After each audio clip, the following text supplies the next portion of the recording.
días, feliz inicio de semana. A esta hora inicia la edición de 24 horas de Costa Rica Noticias. Eisel Chacón Cordero les saluda. Quiero enviar un saludo a todas las mujeres en el Día Internacional de la Mujer. De inmediato vamos al detalle de las informaciones. El 6 de marzo se cumplieron 365 días desde que se detectó el primer caso positivo de COVID-19 en el país. Este virus ha cobrado hasta la fecha más de 2.833 vidas. En diciembre del 2019, las noticias internacionales nos hablaban de una extraña enfermedad que estaba provocando muerte y miles de contagios en China. Quienes se interesaban por los temas del mundo les ponían atención a las informaciones, pero lo veían como algo lejano, algo que solo estaba pasando en otro continente a casi 15.000 kilómetros de distancia de Costa Rica. Este 6 de marzo se cumplió un año del primer caso positivo de COVID-19 en nuestro país, fecha en que las autoridades del Poder Ejecutivo y de Salud recordaron mediante un homenaje a las personas fallecidas durante la pandemia. La memoria de esas personas que hoy honramos es el símbolo de que tenemos que apreciar mucho nuestra vida y cuidarnos mucho. Y en ese sentido, Costa Rica se ha sabido cuidar mucho, enormemente. Yo quiero reconocer aquí el esfuerzo que ha dado la población en general. Claro que yo puedo distinguir a los funcionarios de salud de primera línea, pero yo veo el esfuerzo de un país que ha entendido que este reto trasciende la individualidad. A un año exacto de ese primer caso y según los datos más recientes del Ministerio de Salud, al 6 de marzo del 2021, la pandemia dejó luto a 2.833 familias, provocó daños a la salud a 206.640 personas contagiadas, de los cuales 187.484 han tenido la posibilidad de recuperarse y en algunos casos con secuelas que aún son latentes. A un año de esta pandemia hay 244 personas en la cama de un hospital por complicaciones tras contraer el virus y de esas 133 están en condición delicada o muy delicada en una cama de cuidados intensivos. El viernes, durante un homenaje en el SEACO, el presidente de la Caja Costarricense de Seguro Social, Román Macaya, destacó la labor de los funcionarios en el sector salud. Es muy simbólico que estemos marcando este primer año aquí en SEACO, porque este hospital se reconvirtió en tiempo récord como un buque de guerra y echó al mar a combatir un enemigo invisible, desconocido, y todavía no ha regresado a puerto ese barco. Tan no ha regresado a puerto que hoy, en este momento que estamos hablando aquí, el hospital está funcionalmente lleno y hay 5 pacientes que están siendo trasladados aquí en este momento. Según datos de la Organización Mundial de la Salud, Costa Rica se mantiene entre los países con los índices más bajos de mortalidad, en menos de un 2%, y la Caja Costarricense de Seguro Social reporta estabilidad en la capacidad hospitalaria. Pasaron las semanas, los meses y el cierre de locales. La restricción vehicular y la suspensión de cientos de actividades productivas empezaron a mostrar los índices más importantes y negativos a nivel económico. La tasa de desempleo llegó a un 24% según el INEC y cientos de pequeñas empresas no lograron recuperarse.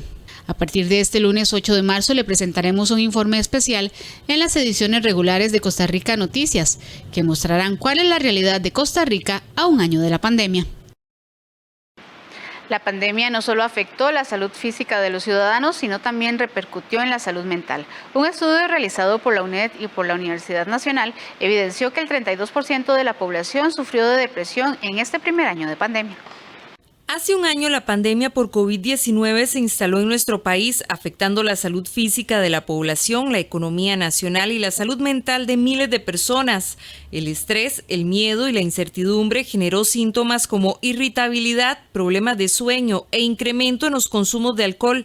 Según indica la Organización Mundial de la Salud, aún seguimos lidiando con efectos suscitados por el duelo, el aislamiento y la pérdida de ingresos.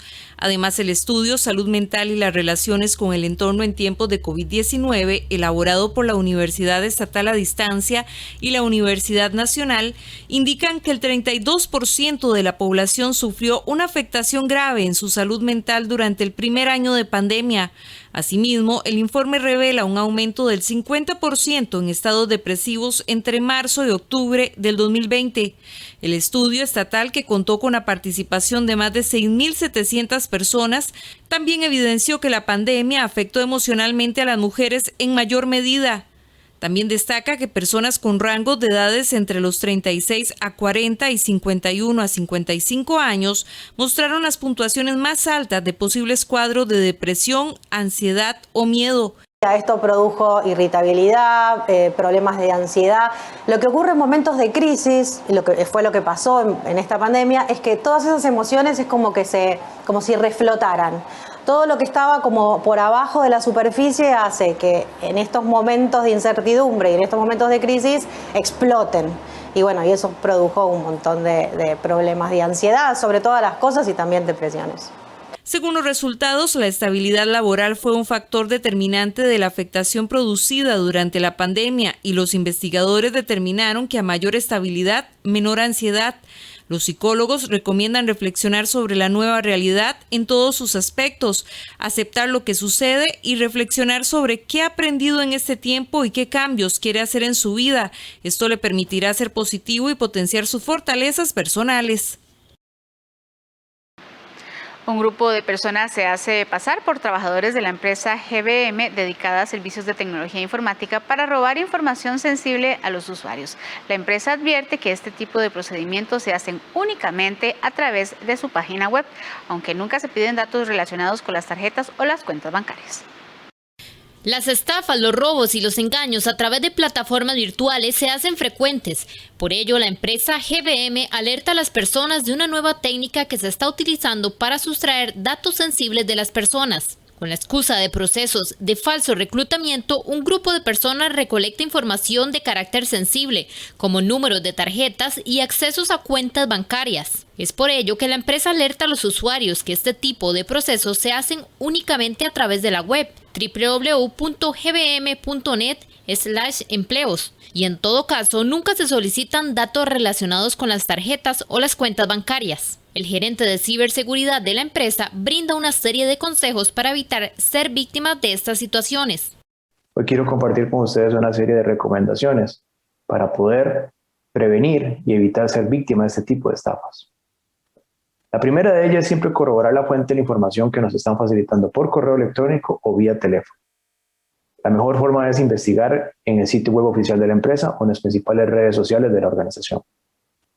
La segunda y más importante es nunca permita que un extraño le guíe por el internet para llenar un formulario. No entregue usuario, no entregue contraseña. Esto le va a permitir que la delincuencia cibernética no utilice sus datos personales para poder estafarlo. Espero que estas recomendaciones les sean de utilidad y les permita, de una forma segura, poder usar correctamente el internet. Los expertos hacen un llamado a los usuarios a que tengan cautela y que pongan en duda cuando una persona les solicita datos sensibles. Si tienen dudas, lo mejor es llamar directamente a algún teléfono oficial del ente. La Comisión de Asuntos Hacendarios aprobó el tercer presupuesto extraordinario que ha pedido el Gobierno de la República en los 3 meses que lleva el año. La presidenta de la comisión y diputada del PLN, Silvia Hernández, calificó como falta de planificación del Estado la necesidad de pedir dinero extra por razones que se pudieron incluir en el presupuesto ordinario. El Gobierno de la República tuvo el visto bueno de la Comisión de Hacendarios para aprobar el tercer presupuesto extraordinario del 2021, el mismo por 163.000 millones de colones. El principal componente de este presupuesto extraordinario está relacionado con Hacienda Digital, una herramienta que permitirá verificar que los préstamos aprobados sean utilizados para lo que se pidieron realmente. Esta herramienta tuvo un costo de 96.000 millones de colones. Otro monto importante está relacionado a temas sociales, lo cual para la presidenta de la Comisión de Hacendarios es extraño, ya que asegura que pudo haber estado en el presupuesto ordinario. Nosotros creemos que al ser que la mayor cantidad de recursos van asignados al régimen no contributivo, no estaríamos objetando, solamente señalando que si eso era tan importante, ¿por qué no vino en un presupuesto ordinario? En lugar de un presupuesto extraordinario que, como su nombre se conoce, es para eventualidades. como el tema de vacunas, por ejemplo, que han venido sucediendo, cosas que no se pudo prever en su momento, pero recursos para el régimen no contributivo parecería obvio. Hernández ve eso como una mala planificación estatal y considera que deberían existir presupuestos plurianuales. ¿Cómo es posible, por ejemplo, que en un extraordinario vengan movimientos entre partidas, que eso yo lo apoyo, pero para pagar, por ejemplo, salarios, iniciando año? Uno se pregunta, ¿será que eso no pudo verse más adelante para ver si había faltante de recursos? Lo que sigue existiendo en el Estado costarricense es una mala presupuestación vinculado a la planificación y que puede tener un problema de fondo que no soy omisa en señalar, el que no contemos todavía con presupuestos plurianuales para los grandes temas, principalmente infraestructura. Otros montos dentro de este presupuesto extraordinario son el superávit de ley de 60.000 millones de colones, 5.000 millones que están relacionados al crédito de la red vial cantonal y 2.000 millones de colones para cancelar un crédito que se tiene con el Banco Interamericano de Desarrollo. La tramitología y los plazos impiden que el acceso a los recursos tecnológicos provistos por el Estado lleguen a miles de estudiantes con la urgencia de que estos lo requieran. La pandemia impuso a los alumnos a las clases a distancia, pero al menos un 40% carece de las condiciones básicas para el aprendizaje adecuado. El reloj de la urgencia parece no caminar igual para todos. Cada minuto gastado en tramitología y toma de decisiones para solucionar la falta de acceso a servicios de internet y computadoras lo pagan los estudiantes de los ingresos más bajos del país, quienes ven violentado su derecho a la educación. Michelle Castellón y sus hermanos, por ejemplo, aún no han asistido a una sola clase virtual desde que inició el modelo de educación a distancia. La razón, la condición socioeconómica de su familia no permite tener un dispositivo para cada menor y mucho menos estar conectados a internet. Teníamos una brecha muy importante en términos digitales porque pues, de los análisis que nosotros hicimos en el 2019, cuando hacíamos un análisis del acceso a una buena conectividad, encontrábamos que mientras los jóvenes y niños de los quintiles más altos de ingreso tenían un acceso un 80% a una buena conectividad, en el caso de los niños de los hogares más pobres eso se reducía a menos del 40%. Y además hay una cantidad importante de niños y jóvenes que solo acceden a internet por celular. Y hay una cantidad que no lo hace de ninguna manera.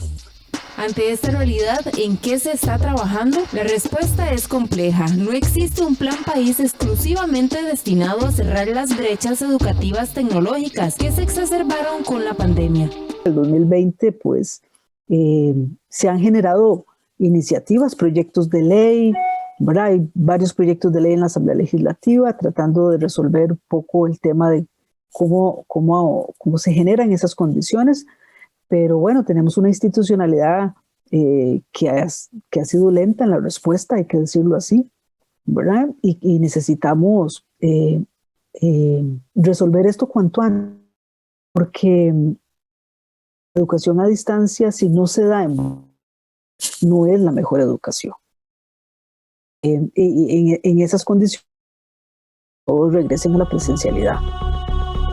Iniciada la pandemia, Fonatel propuso al MISID aprobar 60.000 nuevos paquetes de computadoras e internet del programa Hogares Conectados. A pesar de la evidente urgencia ante la pandemia y centenares de estudiantes sin acceso a la educación, fue hasta septiembre del 2020 que el MISID aprobó 46.462 paquetes y promover más de 100.000 enlaces de internet a hogares. El único inconveniente es que el plazo para hacerlo realidad se extiende hasta diciembre de este 2021, prácticamente una vez terminado el curso lectivo que recién inicia. Consultado al respecto, el MISID afirma que actuaron de la forma más ágil, cumpliendo con tiempos y estudios requeridos para garantizar que efectivamente las ayudas eran requeridas y se puedan cumplir. Tal vez es una cuestión de percepción y del cumplimiento de las responsabilidades. Cuando el MISID entonces hace la presión de la meta, entonces tal vez puede haber una percepción de que fue un poco tarde comparado con cuando se planteó, pero existe entonces esa garantía de que se está haciendo no solamente muy rápido dentro del ministerio, sino responsablemente y de acuerdo con la legislación y el marco normativo que existe.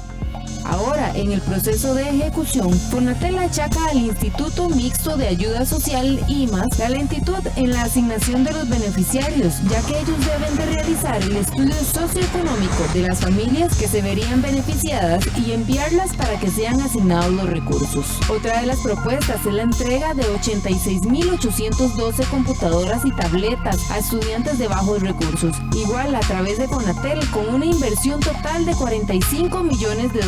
Esta solicitud la realizó el MEP iniciada la pandemia y será hasta el mes de agosto de este año que se podrán comprar los equipos. De nuevo, la lentitud responde a tiempos de procesos de compra.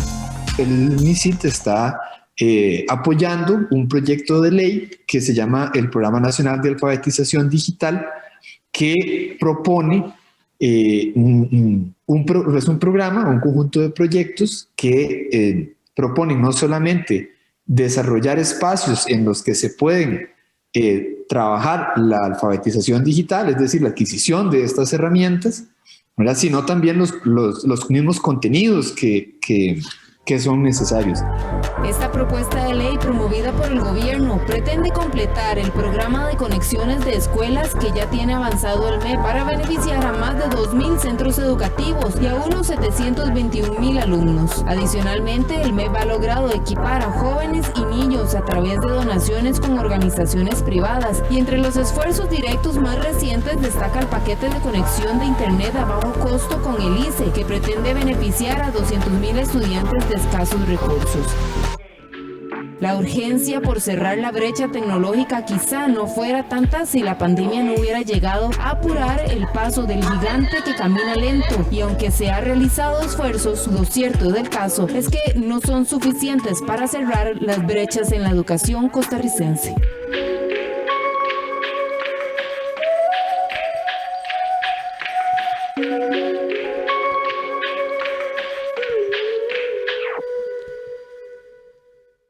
Los contadores públicos le solicitaron al Ministerio de Hacienda aclarar las dudas a los contribuyentes que presenten las declaraciones de impuestos sobre la renta antes de la fecha de vencimiento. Ante las dudas que persisten por parte de los contribuyentes sobre la información que deben reportar en la declaración informativa D-151, es decir, la declaración anual de clientes, proveedores y gastos específicos, el Colegio de Contadores Públicos de Costa Rica instó al Ministerio de Hacienda a hacer las respectivas aclaraciones. El presidente de esta entidad avaló la prórroga concedida por Hacienda para cumplir con la presentación de este documento. Sin embargo, considera que falta claridad en los conceptos para que los obligados realicen su declaración informativa con confianza. Lo más importante de esto no es propiamente solo el plazo que es de bien recibo para los contribuyentes, sino aclarar en primer orden el alcance del concepto de compras, ese concepto de compras proveedores. Hay muchos obligados tributarios contribuyentes que por los diferentes medios, incluyendo las propias capacitaciones que ha venido de Hacienda, han interpretado de que tiene que ser incluido todos los conceptos. Smith dijo que los contribuyentes tienen tiempo de presentar la declaración antes de su vencimiento el 31 de marzo de 2021. Esta incluye a las personas físicas o jurídicas públicas o privadas sujetas al no pago de impuestos sobre la renta para el periodo fiscal 2020, que consta de 15 meses, ya que abarca desde octubre de 2019.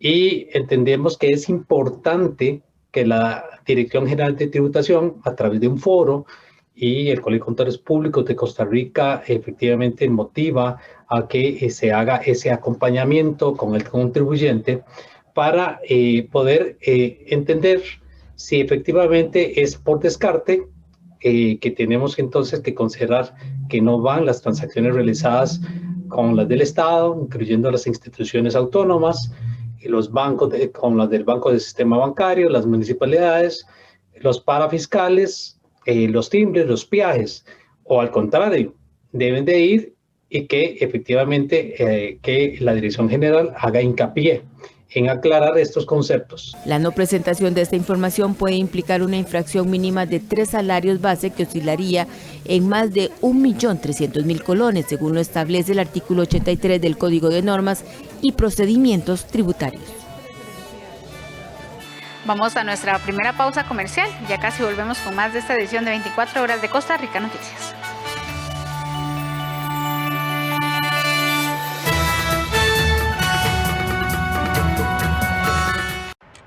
Estás muy pensativo. Sí, pensando en mis deudas.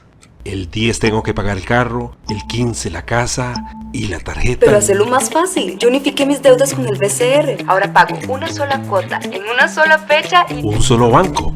Deje de pensar en tantas deudas y unifíquelas en el BCR. Pague menos por mes. Solicite ya su crédito al completar el formulario en bancobcr.com y en la app BCR Móvil. Somos el Banco de Costa Rica. Este lunes 8, en conmemoración al Día Internacional de la Mujer, disfrute de la programación especial con Mujeres en la Historia, a las 2 de la tarde, sobre mujeres que tuvieron un papel relevante en nuestro país. Primera Dama de la Revolución, a las 3 de la tarde, vida de Henrietta Vaux, quien fuera la primera esposa de José Figueres. Las que en vida fueron, a las 4:15 de la tarde, relatos de mujeres que ayudaron a traer niños al mundo. Aquí en 13, Costa Rica Televisión.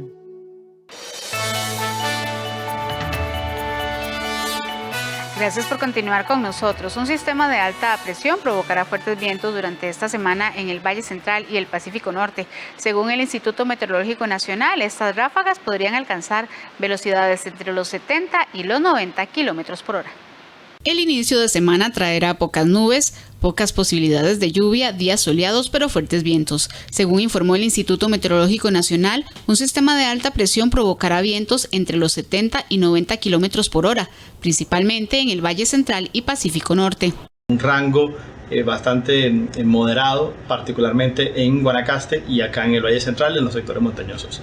El Caribe y la zona norte estará con nubosidad parcial, aumentando la nubosidad después del martes en adelante. Sin embargo, estos días previos a ese periodo va a estar bastante seco. La presencia de estos vientos ya se empezó a sentir desde este domingo en sectores del Valle Central como Cartago y San José. Recuerde que estos vientos podrían ocasionar caída de ramas o rótulos, por lo cual las autoridades hacen un llamado a estar atentos. Para este fin de semana se registraron condiciones secas y muy estables en prácticamente todo el país. La empresa MECO tiene 180 días para presentar los nuevos diseños del paso a desnivel en Atillo 4 en la circunvalación. Estas obras tendrán un costo de 4.551 millones de colones. La empresa MECO ya inició con los estudios topográficos para dar inicio a la fase de diseño de lo que será el nuevo paso a desnivel en Atillo 4. La empresa tiene como plazo para entregar los diseños 180 días naturales y estos empezaron a regir el 4 de marzo. Según informó el Ministerio de Obras Públicas y Transportes, el costo total para el nuevo paso a desnivel será de 4.551 millones de colones. Iremos revisando conforme se va diseñando para estar muy rápidos en capacidad de dar la orden de inicio ya del proceso de construcción. El diseño de la obra deberá ser aprobado por el Consejo Nacional de Vialidad y luego de esto la empresa a cargo de las obras tendrá un plazo de 360 días para la fase constructiva del diseño. Mario Rodríguez, director ejecutivo de CONAVI, informó que en total se tomarán 540 días entre el diseño y la construcción. Las obras que permitan que circunvalación realmente pueda circular sin ninguna interrupción y convertirse en una vía expedita para movernos entre un sector y otro de la parte central de la capital es relevante. Creo que todos vemos en este momento que hacemos obras en el este de circunvalación, en La Bandera, en Guadalupe, en garantías sociales. Es importantísimo lo que estamos haciendo con la parte norte de circunvalación, que va con un viaducto incluso que va a acelerar el tránsito. Entonces es muy importante estas obras que hacemos en la parte sur porque van a permitir que el flujo de tránsito sea ininterrumpido. Como parte de la obra que busca descongestionar el sector sur de la ruta de circunvalación, el gobierno invertirá 11.000 millones de colones para eliminar los semáforos del cruce de Atillo 4 y así agilizar el tránsito en los Atillos 4, 6, 7 y 8. El paso elevado tendrá una rotonda a nivel para los movimientos entre las comunidades de la zona y también contempla rampas de aceleración y desaceleración, así como calles marginales. Si le realizan una multa de tránsito y quiere apelarla, tome en cuenta que el COSEBI otorga 10 días hábiles para hacerlo y también puede ser de forma digital. El detalle de estas y otras informaciones se lo presentamos en el siguiente resumen de noticias. La apelación la pueden hacer todos los conductros que consideren que fueron sancionados de manera injusta. Para hacer el trámite tiene que enviarlo al correo electrónico recepción-impugnaciones@csv.go.cr, pero el documento debe llevar la firma del conductor y señalar como único medio para las notificaciones un correo electrónico que esté vigente. Para aportar su cédula u otros documentos como pruebas, debe escanearlo y enviar un solo documento que no supere los 10 megas. Según datos del Ministerio de Obras Públicas y Transportes, 48.000 conductores no han renovado sus licencias entre septiembre del 2020 y febrero del 2021. Además, para el mes de marzo habrá casi 16.000 más que van a caducar. Recuerde que cada jueves se habilitan los espacios en el sitio servicios.educacionvial.go.cr/formularios/solicitar trámite. Para obtener la cita, el interesado debe estar al día con la cancelación de multas, contar con 5 puntos o menos acumulados por infracciones y haber cancelado los 10.000 colones para la renovación. Global Vía reportó funcionamiento normal en la ruta 27 luego de que se registrara un derrumbe en el kilómetro 75 la mañana del domingo. El paso se vio interrumpido debido a la caída del material y posterior a eso por la limpieza de la vía. Lamentablemente, una persona también falleció en esta carretera durante el fin de semana tras sufrir un accidente de tránsito. Los diputados aprobaron la Ley de Movilidad Peatonal que establece que la construcción y mantenimiento de aceras ahora le corresponderá a las municipalidades y al MOP y no a quienes viven frente a esas estructuras. La iniciativa busca garantizar la existencia de esos espacios públicos que serán destinados a una movilidad peatonal y que todos los componentes se unifiquen con el resto de estructuras que conforman las vías públicas. Según la ley, las municipalidades podrán cobrar esto a los contribuyentes. Además, contiene multas de 231.000 colones a quienes alteren la construcción de las aceras. Los desarrolladores inmobiliarios deberán entregar los proyectos finales con las obras de movilidad peatonal, tanto internas como externas, que sean necesarias de conformidad con los reglamentos y los requerimientos emitidos. Es decir, ya no se vale esta visión individualizada de los proyectos inmobiliarios que solo contemplan mejoras en la infraestructura peatonal a lo interno. Este lunes en nuestra sección Animales en Libertad le presentamos al TAR. En el invierno este animal migra donde hay vegetación con el fin de refugiarse, alimentarse y evitar a sus depredadores.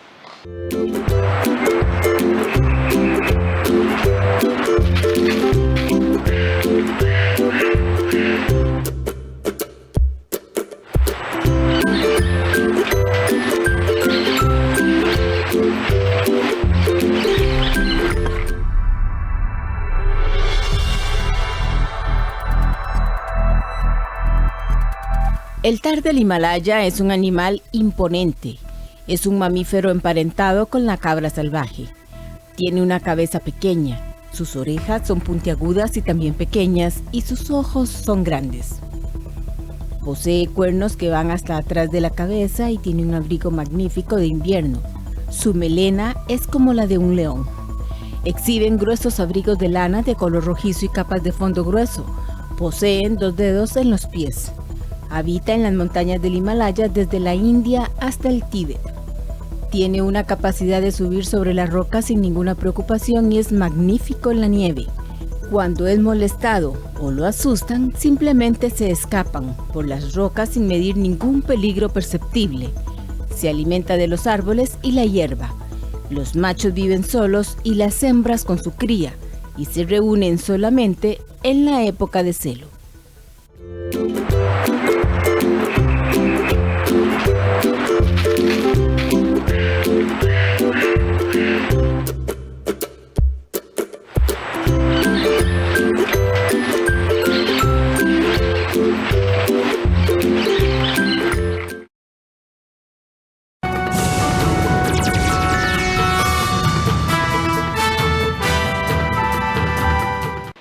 Gracias por continuar con nosotros. Iniciamos ahora el recorrido fuera de nuestras fronteras. El líder espiritual, Dalai Lama, ya recibió su primera dosis de la vacuna contra el COVID-19 y pidió a los incrédulos que también lo hagan cuando les llegue la oportunidad. El Dalai Lama se vacuna contra la COVID-19.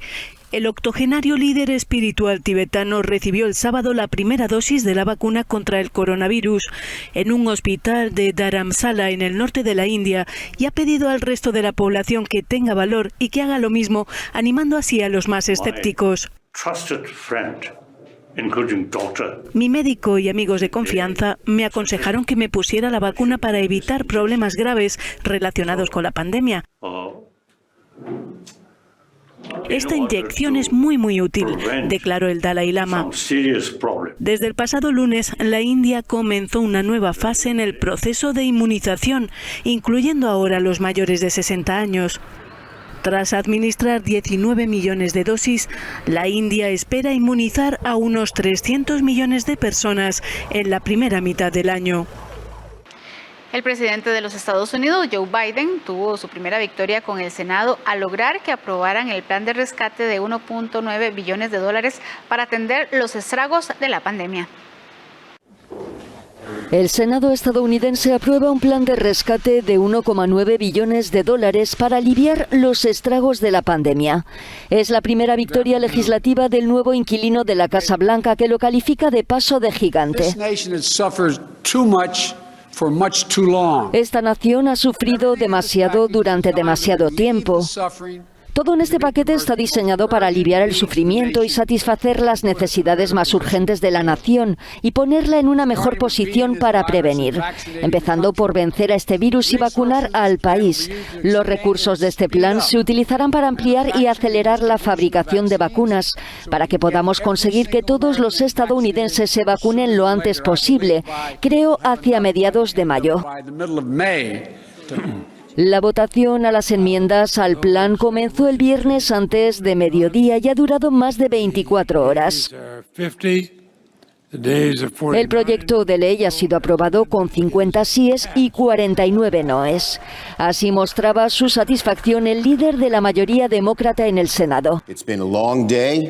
Ha sido un día largo y una noche larga a lo largo del año, pero ha llegado un nuevo día y le decimos al pueblo estadounidense que la ayuda está en camino. Help is on the way. El paquete incluye nuevos pagos directos de $1.400 a cada contribuyente que gane menos de $80.000 al año. La pandemia no solo afectó la salud y la economía del mundo, también incrementó la violencia doméstica que se agrava en países como Estados Unidos. Pase para adelante. Gloria llegó hace unos 6 meses a este refugio para mujeres golpeadas de Nueva Jersey. En su dormitorio describe a su expareja como un monstruo que la golpeaba y la obligaba a trabajar para él a cambio de drogas. Me trataba bien mal. Anyway, yo no me atrevía ni a abrir las cortinas, porque él me iba a hacer mal, que después me iba rape, ¿no? Como dicen, no sé decirlo en español, y después hacía lo que quería conmigo. Este refugio acoge a unas 80 mujeres y varios niños en 7 casas, pero son muchas más las víctimas de violencia doméstica que se agravan en Estados Unidos y el resto del mundo desde el comienzo de la pandemia. El COVID-19 y el confinamiento que implicó ha provocado un aumento de los casos y de su gravedad, y ha dificultado las denuncias de abusos y el acceso de las víctimas a ayuda. Cuando se trata de violencia doméstica, muchas veces no se trata de ella está atrapada en una casa con él, incluso aunque logre escapar. ¿Qué se supone que debe hacer? No puedes usar la corte, no se pueden usar los servicios sociales, apenas puedes ingresar a un refugio de violencia doméstica. Algunos sitios están enviando a la gente a hoteles. Según las organizaciones que trabajan con víctimas, a raíz del confinamiento el abuso en el hogar se prolonga por más tiempo y los casos son más graves. El aumento del desempleo, el consumo de alcohol y drogas y el menor acceso a servicios sociales durante la pandemia agravan la situación. Un informe de ONU Mujeres publicado en abril, poco después del inicio del confinamiento, alertó sobre la pandemia en las sombras que representa la violencia doméstica y el alza de casos registrados en países como Estados Unidos, Canadá, Argentina, Francia, Reino Unido y España. Y los especialistas advierten que incluso así, los números nunca cuentan toda la historia, porque se sabe que la violencia doméstica que se reporta es inferior a la real. La Agencia Espacial Estadounidense NASA informó que el explorador de Marte, Perseverance, realizó con éxito su primer paseo de prueba en el planeta rojo tras su llegada hace 2 semanas. Primer recorrido del explorador Perseverance en Marte. La NASA informó el viernes que su rover realizó con éxito su primer paseo de prueba en el planeta rojo, recorriendo unos 6,5 metros en 33 minutos. Avanzó 4 metros, giró 150 grados a la izquierda y luego retrocedió 2,5 metros, pudiendo tomar una foto de las huellas de sus propias ruedas en suelo marciano. Perseverance puede recorrer 200 metros por día marciano, que es un poco más largo que un día en la Tierra, y va 5 veces más rápido que Curiosity, su predecesor, que sigue funcionando 8 años después de aterrizar en Marte. Los ingenieros también preparan el primer vuelo de un helicóptero no tripulado que va en el explorador. Perseverance fue lanzado el 30 de julio de 2020 y aterrizó en la superficie de Marte el 18 de febrero pasado, en una misión de búsqueda de rastros de vida. El robot intentará recoger 30 muestras de roca y suelo en tubos sellados que se enviarán a la Tierra en la década de 2030 para su análisis. Del tamaño de un vehículo todoterreno, la nave pesa 1 tonelada. Está equipada con un brazo robótico de 2 metros de largo, 19 cámaras y 2 micrófonos. Perseverance es el 5º explorador que pone sus ruedas en Marte, todos ellos estadounidenses. La hazaña se realizó por primera vez en 1997. La NASA se prepara para una eventual misión humana al planeta, aunque la planificación sigue siendo muy incipiente. Este es un repaso de otras informaciones que también fueron noticia en las últimas horas. Nuevas manifestaciones en Paraguay.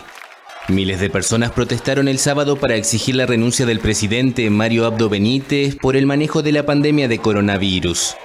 Los manifestantes acusaron al mandatario y a su gabinete de gobierno corrupto. Que se llamen a elecciones, que el pueblo decida qué es lo que quiere y porque necesitamos vacunas gratuitas para todos y para todas, medicamentos gratuitos para todos y para todas. Necesitamos nuevos actores, por ahora, por lo menos en el Ejecutivo. En aras de la pacificación, el presidente anunció cambios en los ministerios de Salud, de Educación, de la Mujer y el Gabinete Civil. Los ministros habían puesto sus cargos a disposición para tratar de calmar la crisis política. Nuestro país, en un momento de crisis sanitaria, no necesita de marchas y contramarchas, sino de entendimiento y unidad. Abdo se reunió en la residencia presidencial con sus colaboradores y adherentes del oficialista Partido Colorado, que le brindaron su apoyo. Desde la oposición, sin embargo, se analizó la posibilidad de gestionar un juicio de destitución contra el jefe de Estado. El Papa Francisco ha entrado este domingo en la Catedral de la Inmaculada de Caracos, en el norte de Irak. Francisco recorrió la nave central de la iglesia rodeada de estas imponentes columnas de mármol gris, hasta hace poco ennegrecidas por el humo del fuego causado por los yihadistas. La mayor iglesia sirio-católica del país fue quemada por los yihadistas del Estado Islámico hace 7 años. Acoge al Papa Francisco en lo que se ha convertido en un símbolo de esperanza y renacimiento para la diezmada comunidad cristiana de Irak.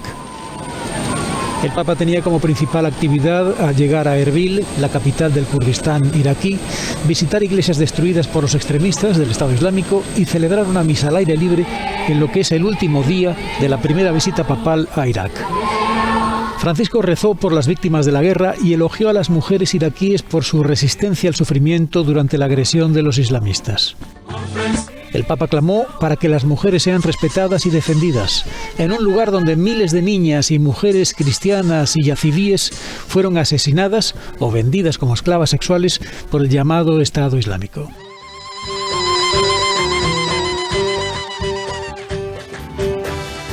Hacemos una pausa comercial, enseguida volvemos. Colombia, un país que se asoma a la paz tras más de medio siglo de conflicto armado.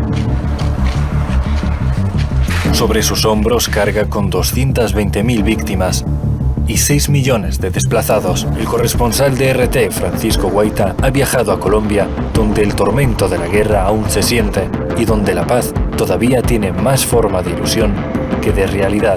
Lo que no se ganó en el campo de batalla no se puede imponer dentro de la mesa. RT Reporta, los lunes a las 9:30 de la noche, aquí en 13, Costa Rica Televisión. En nuestro espacio Cine Retrospectivo. No lo dijiste que estás enamorada de mí. Cuando me recupere una pata, me voy de acá. Presentamos historias de personajes que viven encerrados en instituciones de reclusión y buscan distintas salidas a la asfixia que los rodea. Fortalezas. Este martes a las 9 de la noche, aquí en 13, Costa Rica Televisión.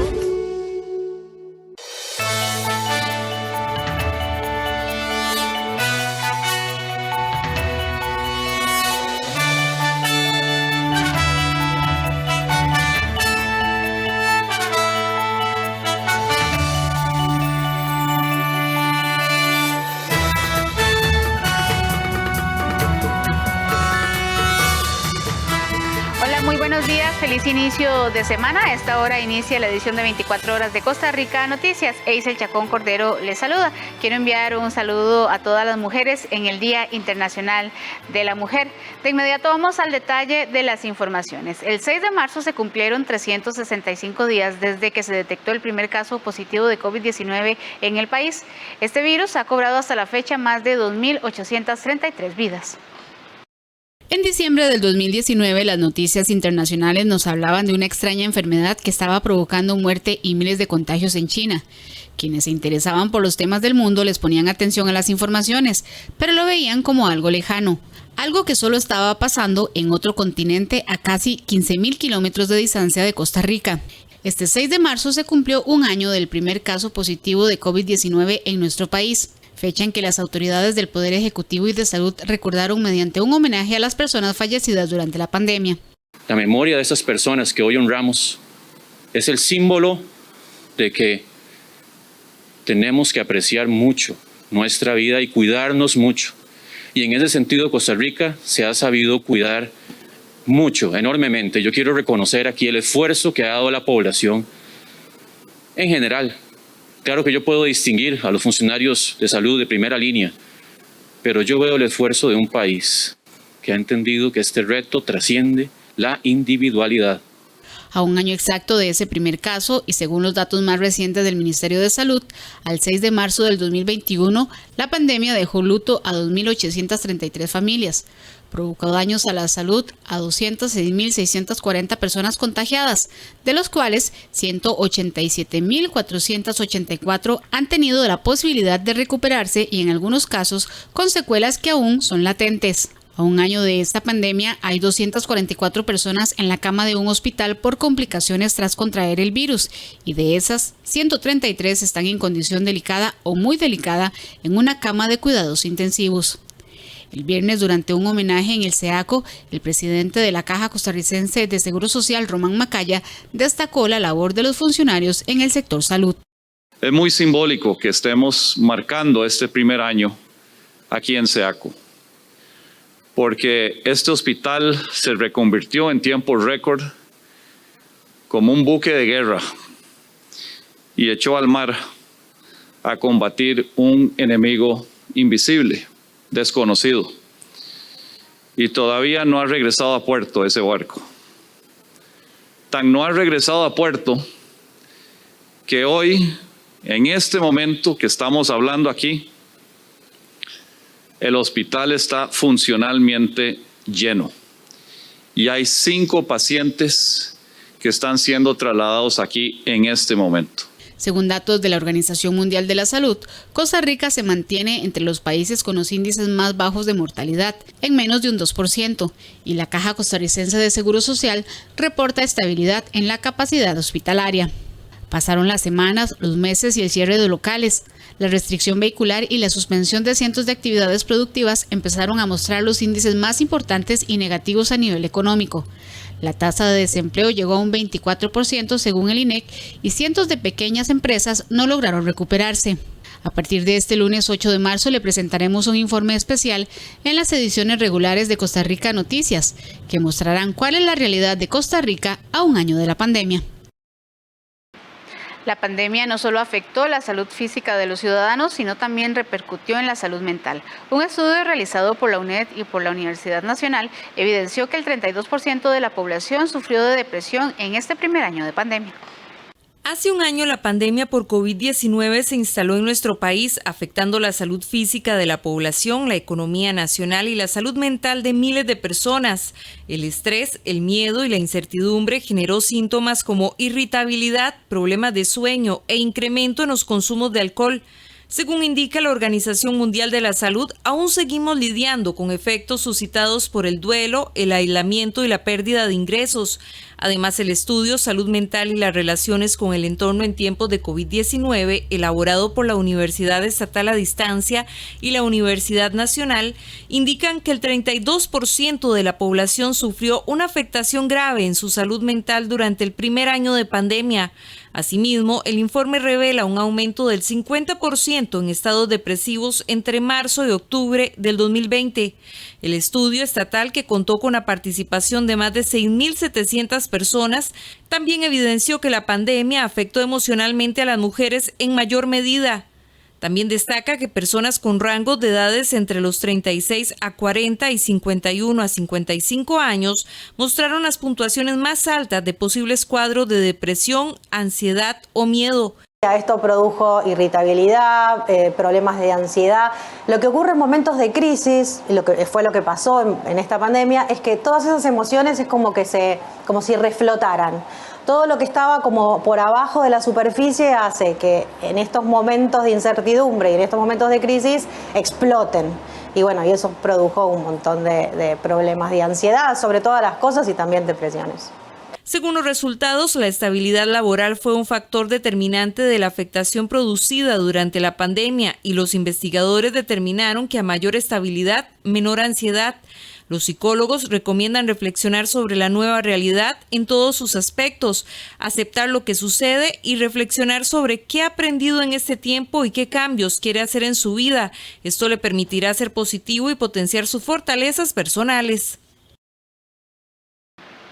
Un grupo de personas se hace pasar por trabajadores de la empresa GBM dedicada a servicios de tecnología informática para robar información sensible a los usuarios. La empresa advierte que este tipo de procedimientos se hacen únicamente a través de su página web, aunque nunca se piden datos relacionados con las tarjetas o las cuentas bancarias. Las estafas, los robos y los engaños a través de plataformas virtuales se hacen frecuentes. Por ello, la empresa GBM alerta a las personas de una nueva técnica que se está utilizando para sustraer datos sensibles de las personas. Con la excusa de procesos de falso reclutamiento, un grupo de personas recolecta información de carácter sensible, como números de tarjetas y accesos a cuentas bancarias. Es por ello que la empresa alerta a los usuarios que este tipo de procesos se hacen únicamente a través de la web www.gbm.net/empleos y en todo caso nunca se solicitan datos relacionados con las tarjetas o las cuentas bancarias. El gerente de ciberseguridad de la empresa brinda una serie de consejos para evitar ser víctimas de estas situaciones. Hoy quiero compartir con ustedes una serie de recomendaciones para poder prevenir y evitar ser víctima de este tipo de estafas. La primera de ellas es siempre corroborar la fuente de información que nos están facilitando por correo electrónico o vía teléfono.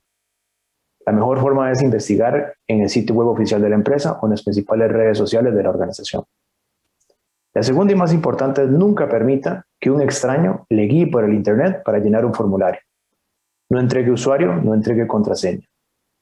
Esto le va a permitir que la delincuencia cibernética no utilice sus datos personales para poder estafarlo. Espero que estas recomendaciones les sean de utilidad y les permita de una forma segura, poder usar correctamente el Internet. Los expertos hacen un llamado a los usuarios a que tengan cautela y que pongan en duda cuando una persona les solicita datos sensibles. Si tienen dudas, lo mejor es llamar directamente a algún teléfono oficial del ente. La Comisión de Asuntos Hacendarios aprobó el tercer presupuesto extraordinario que ha pedido el Gobierno de la República en los 3 meses que lleva el año. La presidenta de la comisión y diputada del PLN, Silvia Hernández, calificó como falta de planificación del Estado la necesidad de pedir dinero extra por razones que se pudieron incluir en el presupuesto ordinario. El Gobierno de la República tuvo el visto bueno de la Comisión de Hacendarios para aprobar el tercer presupuesto extraordinario del 2021, el mismo por 163.000 millones de colones. El principal componente de este presupuesto extraordinario está relacionado con Hacienda Digital, una herramienta que permitirá verificar que los préstamos aprobados sean utilizados para lo que se pidieron realmente. Esta herramienta tuvo un costo de 96.000 millones de colones. Otro monto importante está relacionado a temas sociales, lo cual para la presidenta de la Comisión de Hacendarios es extraño, ya que asegura que pudo haber estado en el presupuesto ordinario. Nosotros creemos que al ser que la mayor cantidad de recursos van asignados al régimen no contributivo, no estaríamos objetando, solamente señalando que si eso era tan importante, ¿por qué no vino en un presupuesto ordinario? En lugar de un presupuesto extraordinario que, como su nombre se conoce, es para eventualidades, como el tema de vacunas, por ejemplo, que han venido sucediendo, cosas que no se pudo prever en su momento, pero recursos para el régimen no contributivo parecería obvio. Hernández ve eso como una mala planificación estatal y considera que deberían existir presupuestos plurianuales.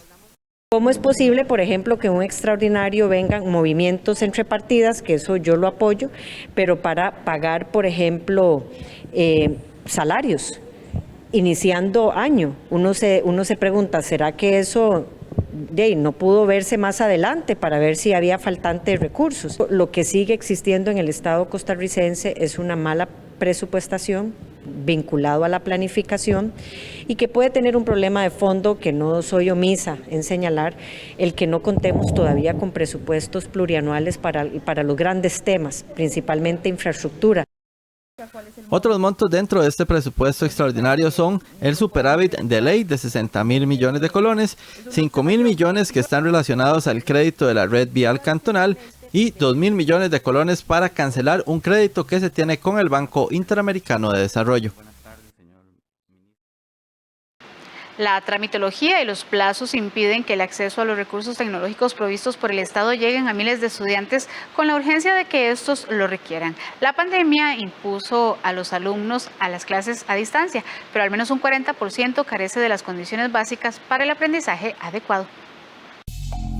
El reloj de la urgencia parece no caminar igual para todos. Cada minuto gastado en tramitología y toma de decisiones para solucionar la falta de acceso a servicios de internet y computadoras lo pagan los estudiantes de los ingresos más bajos del país, quienes ven violentado su derecho a la educación. Michelle Castellón y sus hermanos, por ejemplo, aún no han asistido a una sola clase virtual desde que inició el modelo de educación a distancia. La razón, la condición socioeconómica de su familia no permite tener un dispositivo para cada menor y mucho menos estar conectados a internet. Teníamos una brecha muy importante en términos digitales porque pues, de los análisis que nosotros hicimos en el 2019, cuando hacíamos un análisis del acceso a una buena conectividad, encontrábamos que mientras los jóvenes y niños de los quintiles más altos de ingreso tenían un acceso un 80% a una buena conectividad, en el caso de los niños de los hogares más pobres eso se reducía a menos del 40%. Y además hay una cantidad importante de niños y jóvenes que solo acceden a internet por celular y hay una cantidad que no lo hace de ninguna manera. Ante esta realidad, ¿en qué se está trabajando? La respuesta es compleja. No existe un plan país exclusivamente destinado a cerrar las brechas educativas tecnológicas que se exacerbaron con la pandemia. En el 2020, pues, se han generado iniciativas, proyectos de ley, ¿verdad? Hay varios proyectos de ley en la Asamblea Legislativa tratando de resolver un poco el tema de cómo se generan esas condiciones, pero bueno, tenemos una institucionalidad que ha sido lenta en la respuesta, hay que decirlo así, ¿verdad? Y necesitamos resolver esto cuanto antes, porque la educación a distancia, si no se da, no es la mejor educación. En esas condiciones, todos regresen a la presencialidad.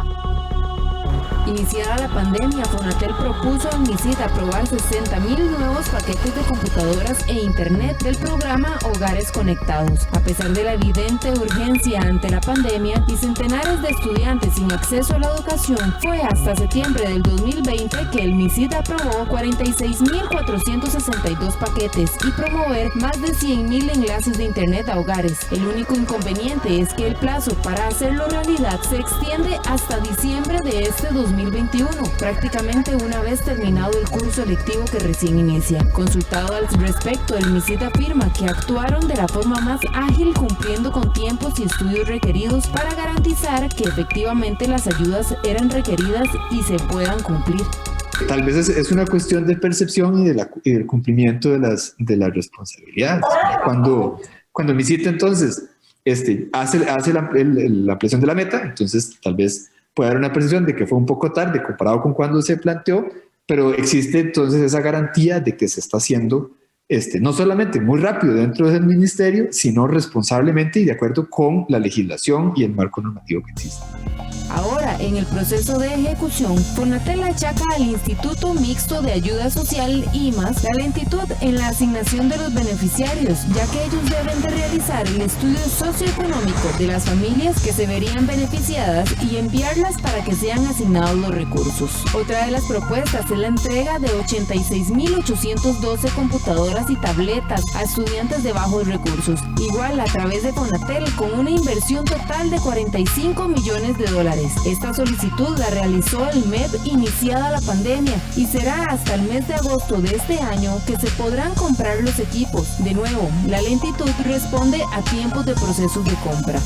El MISID está apoyando un proyecto de ley que se llama el Programa Nacional de Alfabetización Digital, que propone un programa, un conjunto de proyectos que proponen no solamente desarrollar espacios en los que se pueden trabajar la alfabetización digital, es decir, la adquisición de estas herramientas, ¿verdad?, sino también los mismos contenidos que son necesarios. Esta propuesta de ley promovida por el gobierno pretende completar el programa de conexiones de escuelas que ya tiene avanzado el MEP para beneficiar a más de 2.000 centros educativos y a unos 721.000 alumnos. Adicionalmente, el MEP ha logrado equipar a jóvenes y niños a través de donaciones con organizaciones privadas, y entre los esfuerzos directos más recientes destaca el paquete de conexión de internet a bajo costo con el ICE, que pretende beneficiar a 200.000 estudiantes de escasos recursos. La urgencia por cerrar la brecha tecnológica quizá no fuera tanta si la pandemia no hubiera llegado a apurar el paso del gigante que camina lento, y aunque se han realizado esfuerzos, lo cierto del caso es que no son suficientes para cerrar las brechas en la educación costarricense.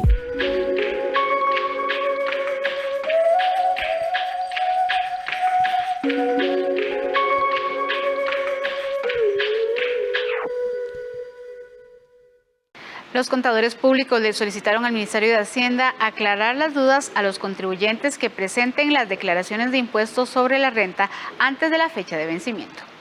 Ante las dudas que persisten por parte de los contribuyentes sobre la información que deben reportar en la declaración informativa D-151, es decir, la declaración anual de clientes, proveedores y gastos específicos, el Colegio de Contadores Públicos de Costa Rica instó al Ministerio de Hacienda a hacer las respectivas aclaraciones. El presidente de esta entidad avaló la prórroga concedida por Hacienda para cumplir con la presentación de este documento. Sin embargo, considera que falta claridad en los conceptos para que los obligados realicen su declaración informativa con confianza. Lo más importante de esto no es propiamente solo el plazo que es de bien recibo para los contribuyentes, sino aclarar en primer orden el alcance del concepto de compras este concepto de compras proveedores.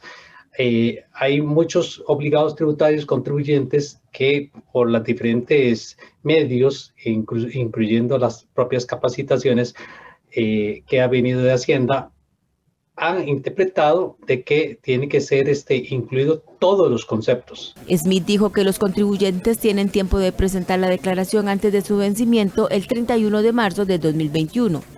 Esta incluye a las personas físicas o jurídicas públicas o privadas sujetas al no pago de impuestos sobre la renta para el periodo fiscal 2020, que consta de 15 meses, ya que abarca desde octubre de 2019.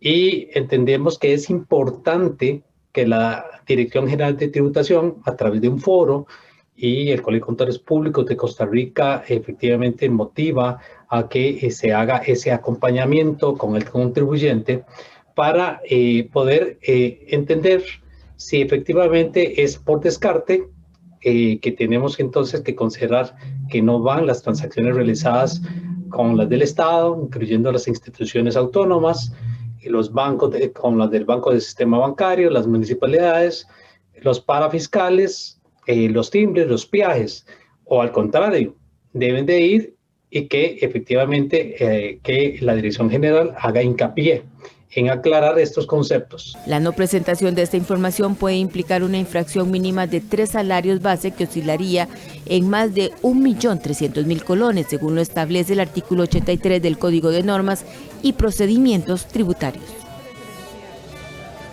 Vamos a nuestra primera pausa comercial. Ya casi volvemos con más de esta edición de 24 horas de Costa Rica Noticias.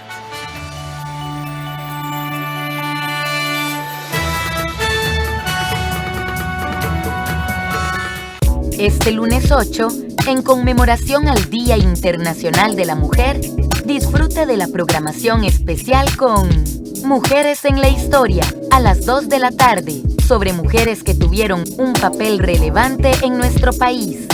Primera Dama de la Revolución, a las 3 de la tarde, vida de Henrietta Vaux, quien fuera la primera esposa de José Figueres. Las que en vida fueron, a las 4:15 de la tarde, relatos de mujeres que ayudaron a traer niños al mundo. Aquí en 13, Costa Rica Televisión.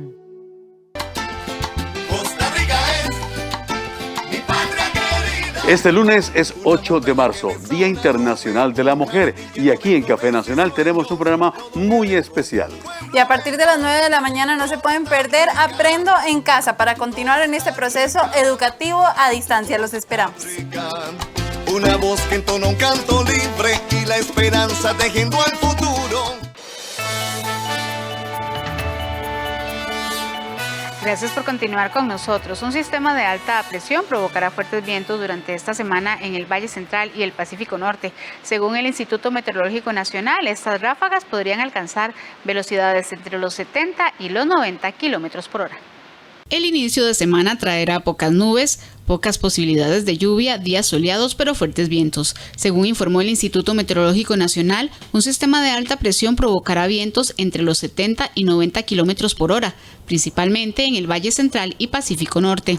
Un rango bastante moderado, particularmente en Guanacaste y acá en el Valle Central, en los sectores montañosos.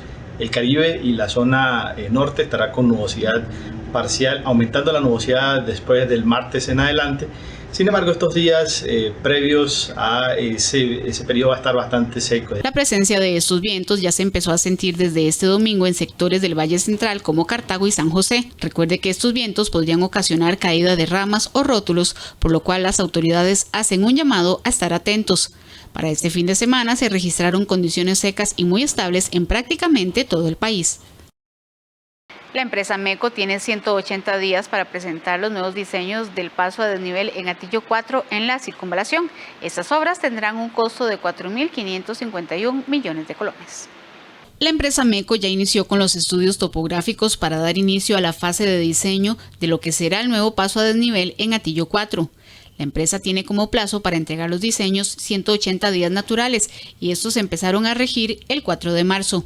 Según informó el Ministerio de Obras Públicas y Transportes, el costo total para el nuevo paso a desnivel será de 4.551 millones de colones. Iremos revisando conforme se va diseñando para estar muy rápidos en capacidad de dar la orden de inicio ya del proceso de construcción. El diseño de la obra deberá ser aprobado por el Consejo Nacional de Vialidad y luego de esto la empresa a cargo de las obras tendrá un plazo de 360 días para la fase constructiva del diseño.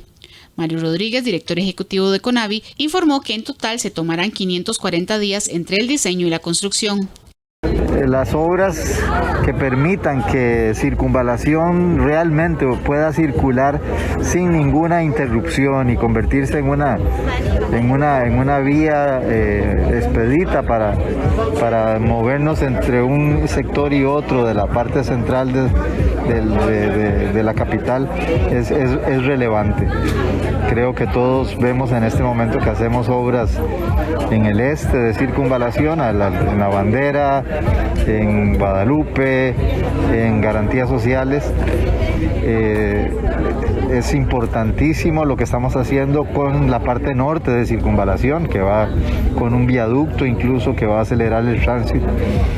Entonces es muy importante estas obras que hacemos en la parte sur porque van a permitir que el flujo de tránsito sea ininterrumpido. Como parte de la obra que busca descongestionar el sector sur de la ruta de Circunvalación, el gobierno invertirá 11.000 millones de colones para eliminar los semáforos del cruce de Atillo 4 y así agilizar el tránsito en los Atillos 4, 6, 7 y 8. El paso elevado tendrá una rotonda a nivel para los movimientos entre las comunidades de la zona y también contempla rampas de aceleración y desaceleración, así como calles marginales. Si le realizan una multa de tránsito y quiere apelarla, tome en cuenta que el COSEBI otorga 10 días hábiles para hacerlo y también puede ser de forma digital. El detalle de estas y otras informaciones se lo presentamos en el siguiente resumen de noticias. La apelación la pueden hacer todos los conductres que consideren que fueron sancionados de manera injusta. Para hacer el trámite tienen que enviarlo al correo electrónico recepción-impugnaciones@csv.go.cr, pero el documento debe llevar la firma del conductor y señalar como único medio para las notificaciones un correo electrónico que esté vigente. Para aportar su cédula u otros documentos como pruebas, debe escanearlo y enviar un solo documento que no supere los 10 megas. Según datos del Ministerio de Obras Públicas y Transportes, 48.000 conductores no han renovado sus licencias entre septiembre del 2020 y febrero del 2021. Además, para el mes de marzo habrá casi 16.000 más que van a caducar. Recuerde que cada jueves se habilitan los espacios en el sitio servicios.educacionvial.go.cr/formularios/solicitar trámite. Para obtener la cita, el interesado debe estar al día con la cancelación de multas, contar con 5 puntos o menos acumulados por infracciones y haber cancelado los 10.000 colones para la renovación. Global Vía reportó funcionamiento normal en la ruta 27 luego de que se registrara un derrumbe en el kilómetro 75 la mañana del domingo. El paso se vio interrumpido debido a la caída del material y posterior a eso por la limpieza de la vía. Lamentablemente, una persona también falleció en esta carretera durante el fin de semana tras sufrir un accidente de tránsito. Los diputados aprobaron la Ley de Movilidad Peatonal que establece que la construcción y mantenimiento de aceras ahora le corresponderá a las municipalidades y al MOP y no a quienes viven frente a esas estructuras. La iniciativa busca garantizar la existencia de esos espacios públicos que serán destinados a una movilidad peatonal y que todos los componentes se unifiquen con el resto de estructuras que conforman las vías públicas. Según la ley, las municipalidades podrán cobrar esto a los contribuyentes. Además, contiene multas de 231.000 colones a quienes alteren la construcción de las aceras. Los desarrolladores inmobiliarios deberán entregar los proyectos finales con las obras de movilidad peatonal, tanto internas como externas, que sean necesarias de conformidad con los reglamentos y los requerimientos emitidos. Es decir, ya no se vale esta visión individualizada de los proyectos inmobiliarios que solo contemplan mejoras en la infraestructura peatonal a lo interno. Este lunes en nuestra sección Animales en Libertad le presentamos Altar. En el invierno este animal migra donde hay vegetación con el fin de refugiarse, alimentarse y evitar a sus depredadores.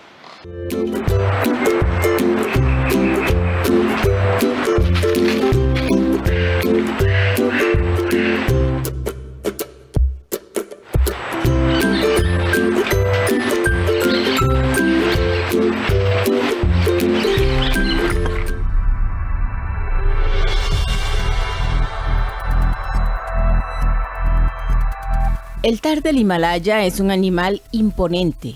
Es un mamífero emparentado con la cabra salvaje. Tiene una cabeza pequeña, sus orejas son puntiagudas y también pequeñas, y sus ojos son grandes. Posee cuernos que van hasta atrás de la cabeza y tiene un abrigo magnífico de invierno. Su melena es como la de un león. Exhiben gruesos abrigos de lana de color rojizo y capas de fondo grueso. Poseen 2 dedos en los pies. Habita en las montañas del Himalaya desde la India hasta el Tíbet. Tiene una capacidad de subir sobre las rocas sin ninguna preocupación y es magnífico en la nieve. Cuando es molestado o lo asustan, simplemente se escapan por las rocas sin medir ningún peligro perceptible. Se alimenta de los árboles y la hierba. Los machos viven solos y las hembras con su cría, y se reúnen solamente en la época de celo.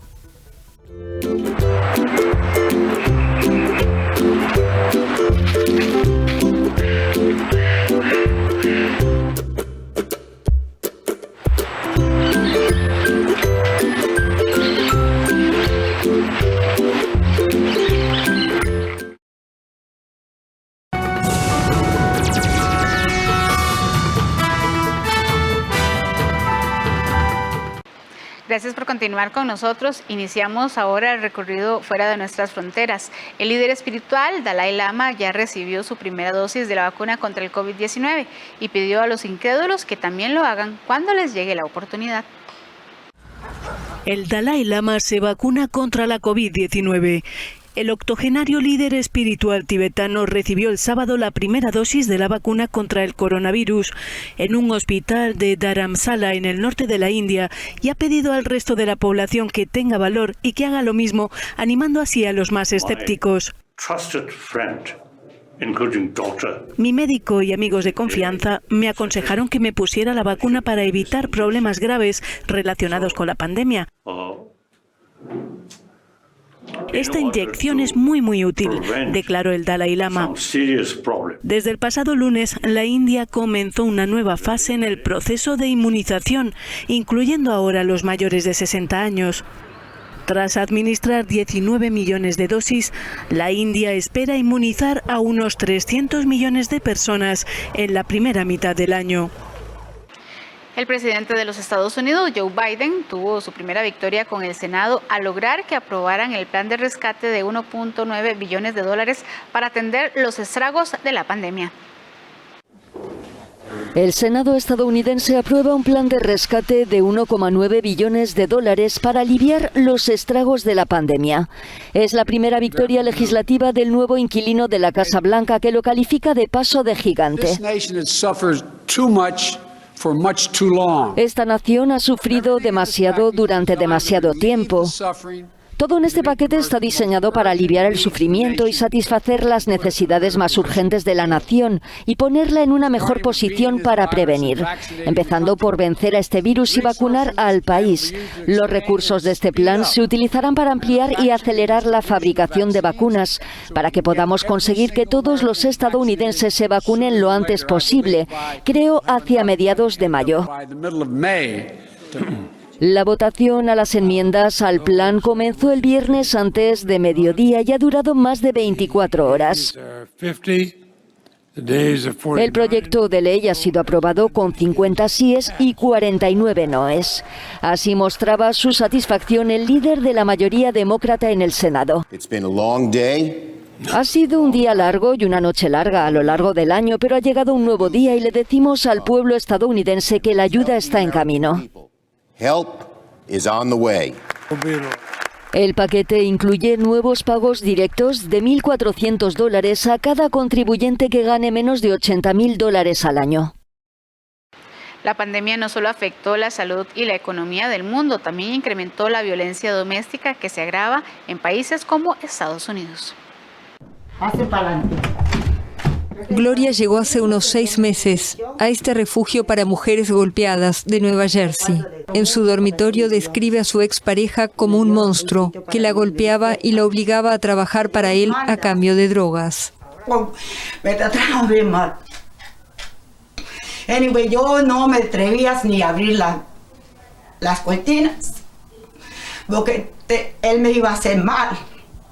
después me iba rape, ¿no? Como dicen, no sé decirlo en español. Y después hacía lo que quería conmigo. Este refugio acoge a unas 80 mujeres y varios niños en 7 casas. Pero son muchas más las víctimas de violencia doméstica que se agravan en Estados Unidos y el resto del mundo desde el comienzo de la pandemia. El COVID-19 y el confinamiento que implicó ha provocado un aumento de los casos y de su gravedad, y ha dificultado las denuncias de abusos y el acceso de las víctimas a ayuda. Cuando se trata de violencia doméstica, muchas veces no se trata de ella está atrapada en una casa con él, incluso aunque logre escapar. ¿Qué se supone que debe hacer? No puedes usar la corte, no se pueden usar los servicios sociales, apenas puedes ingresar a un refugio de violencia doméstica. Algunos sitios están enviando a la gente a hoteles. Según las organizaciones que trabajan con víctimas, a raíz del confinamiento el abuso en el hogar se prolonga por más tiempo y los casos son más graves. El aumento del desempleo, el consumo de alcohol y drogas y el menor acceso a servicios sociales durante la pandemia agravan la situación. Un informe de ONU Mujeres publicado en abril, poco después del inicio del confinamiento, alertó sobre la pandemia en las sombras que representa la violencia doméstica y el alza de casos registrados en países como Estados Unidos, Canadá, Argentina, Francia, Reino Unido y España. Y los especialistas advierten que incluso así, los números nunca cuentan toda la historia, porque se sabe que la violencia doméstica que se reporta es inferior a la real. La Agencia Espacial Estadounidense NASA informó que el explorador de Marte, Perseverance, realizó con éxito su primer paseo de prueba en el planeta rojo tras su llegada hace 2 semanas. Primer recorrido del explorador Perseverance en Marte. La NASA informó el viernes que su rover realizó con éxito su primer paseo de prueba en el planeta rojo, recorriendo unos 6,5 metros en 33 minutos. Avanzó 4 metros, giró 150 grados a la izquierda y luego retrocedió 2,5 metros, pudiendo tomar una foto de las huellas de sus propias ruedas en suelo marciano. Perseverance puede recorrer 200 metros por día marciano, que es un poco más largo que un día en la Tierra. Y va 5 veces más rápido que Curiosity, su predecesor, que sigue funcionando 8 años después de aterrizar en Marte. Los ingenieros también preparan el primer vuelo de un helicóptero no tripulado que va en el explorador. Perseverance fue lanzado el 30 de julio de 2020 y aterrizó en la superficie de Marte el 18 de febrero pasado, en una misión de búsqueda de rastros de vida. El robot intentará recoger 30 muestras de roca y suelo en tubos sellados que se enviarán a la Tierra en la década de 2030 para su análisis. Del tamaño de un vehículo todoterreno, la nave pesa 1 tonelada. Está equipada con un brazo robótico de 2 metros de largo, 19 cámaras y 2 micrófonos. Perseverance es el 5º explorador que pone sus ruedas en Marte, todos ellos estadounidenses. La hazaña se realizó por primera vez en 1997. La NASA se prepara para una eventual misión humana al planeta, aunque la planificación sigue siendo muy incipiente. Este es un repaso de otras informaciones que también fueron noticia en las últimas horas. Nuevas manifestaciones en Paraguay. Miles de personas protestaron el sábado para exigir la renuncia del presidente Mario Abdo Benítez por el manejo de la pandemia de coronavirus. Los manifestantes acusaron al mandatario y a su gabinete de gobierno corrupto.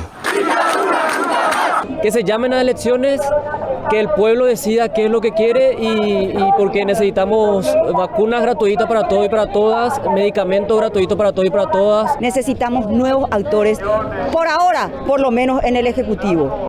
En aras de la pacificación, el presidente anunció cambios en los ministerios de Salud, de Educación, de la Mujer y el Gabinete Civil. Los ministros habían puesto sus cargos a disposición para tratar de calmar la crisis política. Nuestro país, en un momento de crisis sanitaria, no necesita de marchas y contramarchas, sino de entendimiento y unidad. Abdo se reunió en la residencia presidencial con sus colaboradores y adherentes del oficialista Partido Colorado, que le brindaron su apoyo.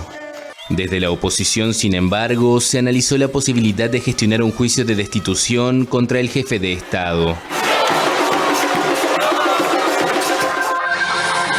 El Papa Francisco ha entrado este domingo en la Catedral de la Inmaculada de Caracos, en el norte de Irak. Francisco recorrió la nave central de la iglesia rodeada de estas imponentes columnas de mármol gris, hasta hace poco ennegrecidas por el humo del fuego causado por los yihadistas. La mayor iglesia sirio-católica del país fue quemada por los yihadistas del Estado Islámico hace 7 años. Acoge al Papa Francisco en lo que se ha convertido en un símbolo de esperanza y renacimiento para la diezmada comunidad cristiana de Irak. El Papa tenía como principal actividad al llegar a Erbil, la capital del Kurdistán iraquí, visitar iglesias destruidas por los extremistas del Estado Islámico y celebrar una misa al aire libre en lo que es el último día de la primera visita papal a Irak. Francisco rezó por las víctimas de la guerra y elogió a las mujeres iraquíes por su resistencia al sufrimiento durante la agresión de los islamistas.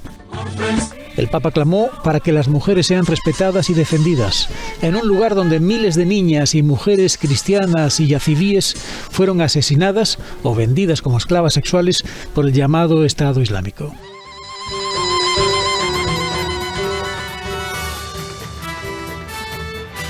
De esta manera terminamos esta edición de 24 horas de Costa Rica Noticias. Agradecemos su compañía, lo invitamos a continuar con la programación de 13 Costa Rica Televisión y por supuesto para que no se pierdan nuestras ediciones regulares de noticias. Que tengan un excelente lunes.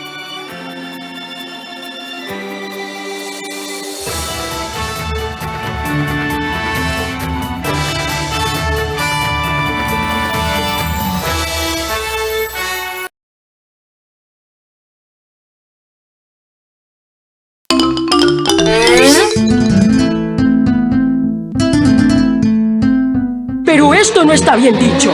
Esto está... ¡dicho en buen tico! Hoy les presentamos Pura Vida. En 1977, la NASA envió al espacio las sondas Viajero 1 y 2, en las que colocó un disco de oro con un saludo a civilizaciones extraterrestres en distintos idiomas de varios países y culturas.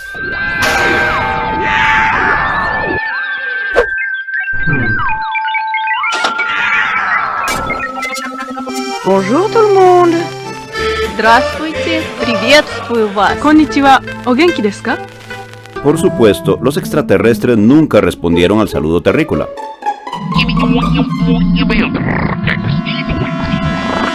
Y se dice que tiraron el disco junto con otra discografía setentera pasada de moda.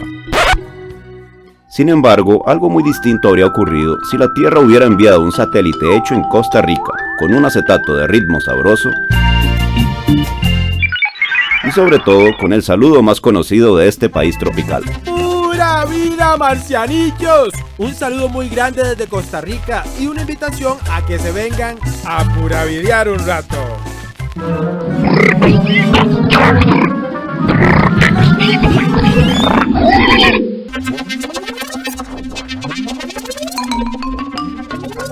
El asombro de los alienígenas no era para menos. Pura vida es la expresión tradicional costarricense que más nos identifica tanto adentro como fuera del país.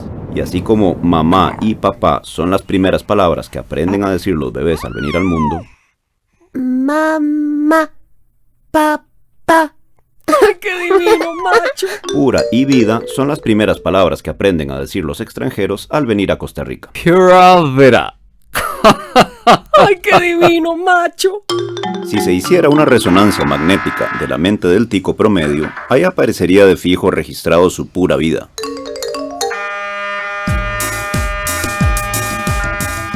Más aún, si se le hicieran test psicológicos en alguna clínica secreta, se confirmaría que el pura vida se usa para expresar satisfacción por cualquier cosa imaginable. Dígame, Moncho, ¿qué piensa al ver esto? Pura vida. ¿Y esto? Pura vida. ¿Y esto? Pura vida. Ah, y como si fuera poco, la frase se usa como una forma de saludo y despedida. Muy bien. Continuamos el experimento mañana. Ahí le dejo la vasenilla. Pura vida, Moncho. Pura vida. Es muy curioso que el origen de esta expresión nacional proviene de hecho de un comediante mexicano llamado Antonio Espino y Mora, conocido popularmente como Clavillazo, quien protagonizó una película estrenada en 1956 llamada justamente Pura Vida, exhibida también en Costa Rica.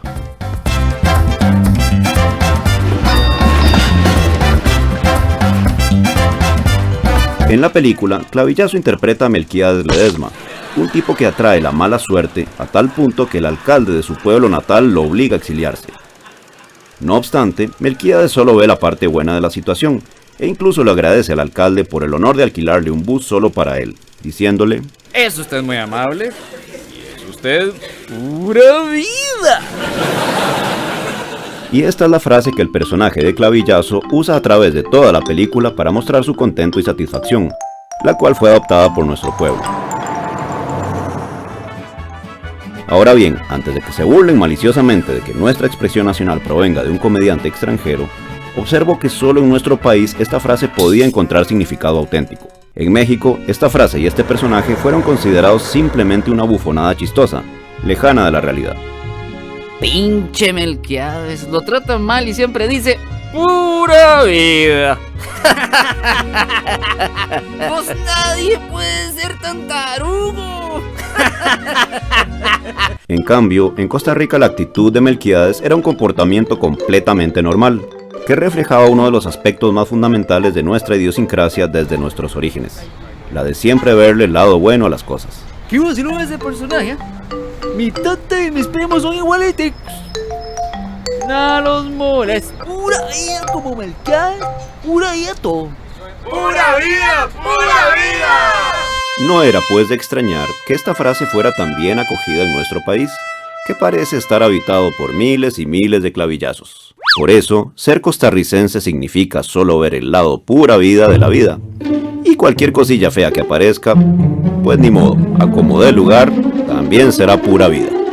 Por ejemplo, no es cierto que tengamos problemas insolubles de infraestructura vial, sino el parqueo más grande del mundo. ¡Pura vida! Ah, y por supuesto, no hay contaminación del medio ambiente, no, solo un incremento de la biodiversidad microbiana.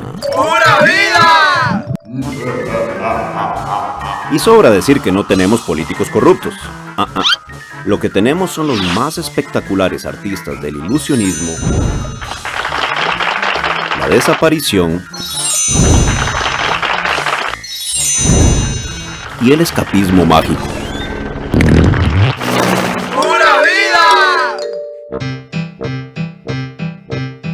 En resumen, por este puravidismo descontrolado, hemos llegado a ser considerados por la comunidad internacional el país más el país más feliz del mundo.